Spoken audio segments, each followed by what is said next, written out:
Começar falando, portanto, da tragédia, mais um dia difícil no Rio de Janeiro. O centro de treinamento do Flamengo, conhecido como Ninho do Urubu, foi atingido por um incêndio que matou 10 pessoas, como eu disse agora na abertura, a maioria garotos, 15 a 17 anos, e deixou 3 feridos. Não estava com a documentação regularizada, segundo informações do Corpo de Bombeiros do Rio de Janeiro. Segundo os bombeiros, o centro de treinamento não possuía o certificado de aprovação. Essa documentação atesta que a instalação está de acordo com a legislação vigente no que diz respeito a dispositivos contra incêndio. Porém, o certificado de aprovação não é um alvará de funcionamento exigido para estabelecimentos comerciais, nem é um habite exigido para residências. O documento faz parte de um processo de legalização de edificações que envolve outros órgãos além da prefeitura. Eu não vou me estender muito mais aqui, porque quem tem todas as informações em loco. Vamos começar hoje no Rio de Janeiro. Carlos Andreasa.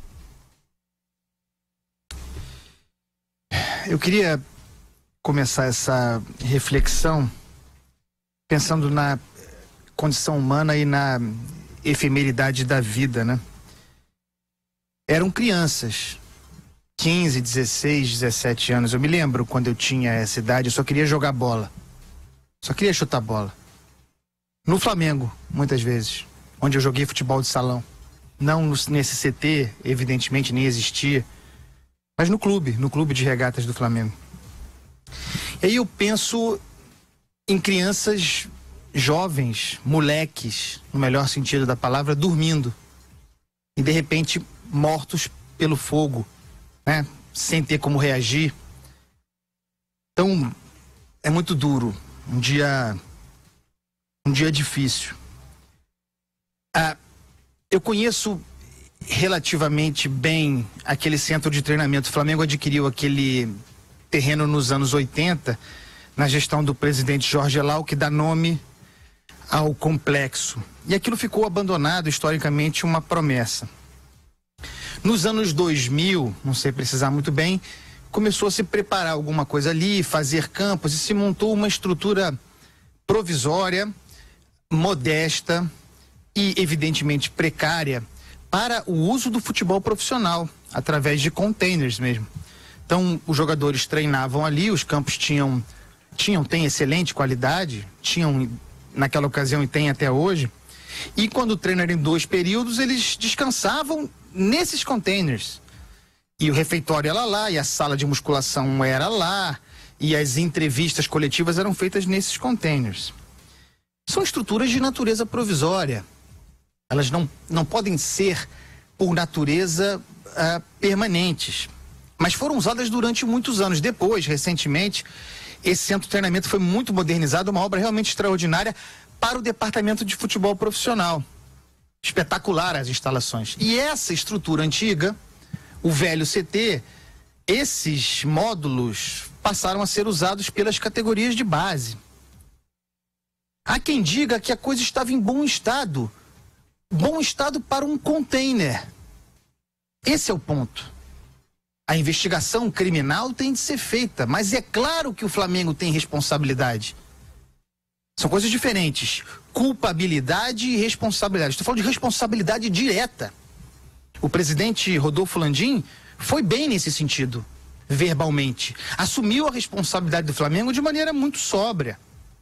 E que se antecipe, com base nas tradições formadoras desse clube, que é formador de atletas olímpicos, um clube que tem compromisso com a educação, com a alimentação da juventude, que assuma, se antecipando a qualquer processo burocrático judicial, a reparação material dessas famílias e o conforto dos que sobreviveram, porque os traumas estão dados.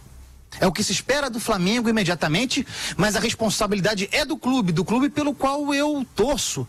Tem que pagar por isso. Eu tenho uma tese, é meramente uma tese, projeção sobre o que pode ter acontecido.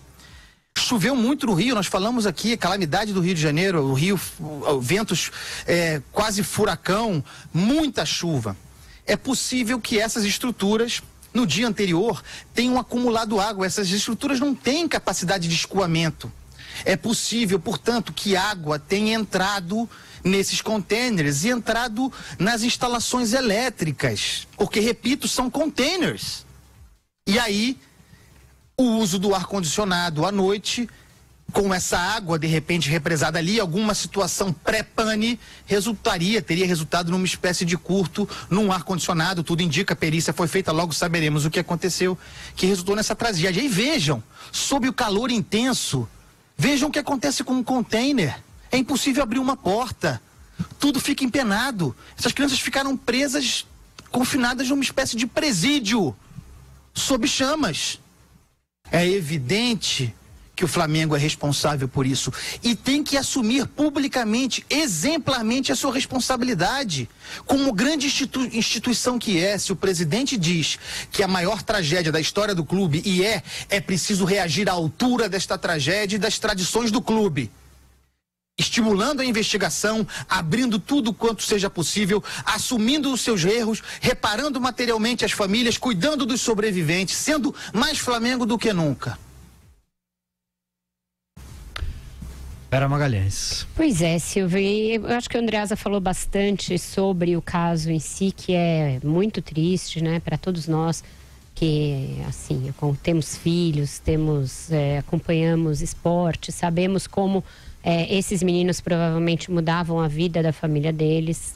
Muitos deles, nessa idade tão precoce, eram arrimos de família, responsáveis por mandar dinheiro e eram ali, sobretudo, a esperança de um futuro melhor para essas famílias. Então, uma tragédia humana irreparável e muito, muito grande.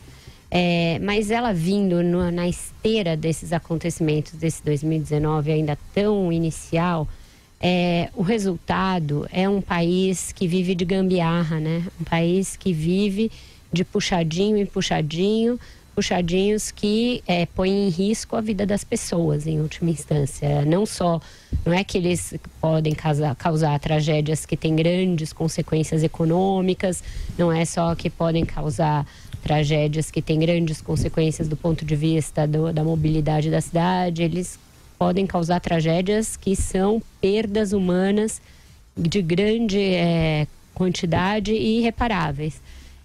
Um país que abdica de fiscalização de barragens, que abdica de fiscalização de moradias em lugares de risco, que deixa que um clube de futebol coloque pessoas dormindo onde deveria ser um estacionamento, onde a licença era para construir estacionamento, uma licença essa provisória. Um país que transige com tantas coisas desse tipo, ele está contratando tragédias quase diárias, que é o que a gente está assistindo nesse ano. E assistindo diante de instituições, sejam elas empresas, poder público, bastante anestesiadas, bastante paralisadas. A capacidade de prevenção de tragédias do Brasil é reduzidíssima.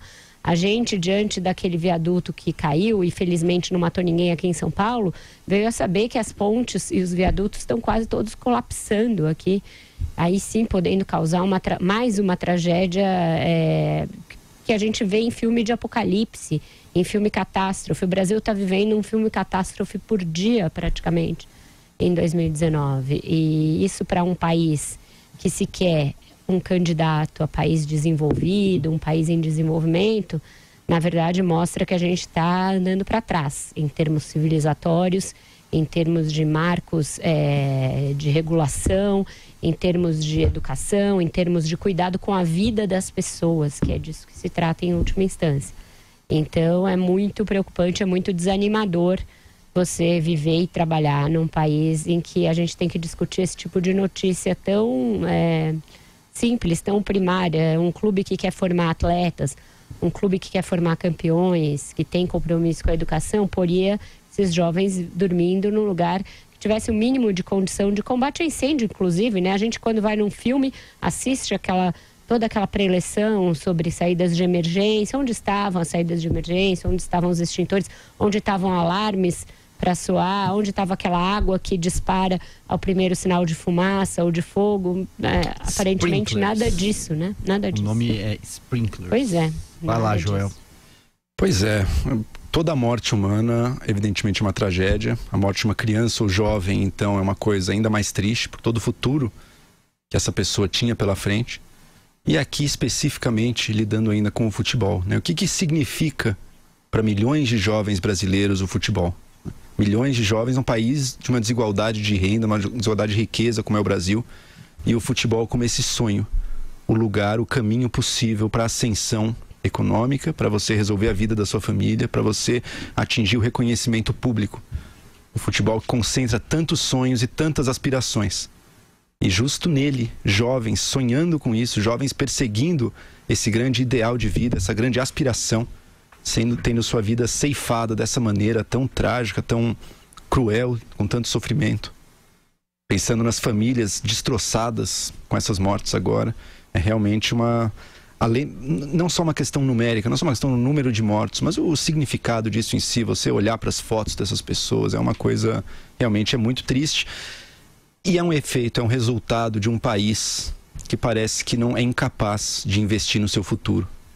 Um país que não consegue, que sempre que a coisa aperta, a gente vive num momento de crise, abre mão justamente do investimento, da segurança. Seja o governo, que não investe nas suas pontes, nas cidades, que não investe na infraestrutura urbana e pública, sejam empresas que não, por exemplo, a barragem de Brumadinho, que colapsou pouco tempo atrás, seja um clube de futebol também, com instalações aí no nível tão precário. Isso tudo é falta de investimento, é falta de pensar no futuro, é falta de um mínimo de prudência, falta de um mínimo de garantia, de uso de recursos para evitar os danos maiores e os riscos maiores. E quem paga por isso? Quase sempre, justamente aqueles mais vulneráveis, justamente aquelas pessoas que acabam se sujeitando a isso porque é o que tem, é como dá para ser. E a gente assiste a mais no início de ano ainda, já assistimos a tantas tragédias e agora ainda mais essa, que pegou jovens aí buscando e tão próximos desse sonho, dessa grande aspiração nacional.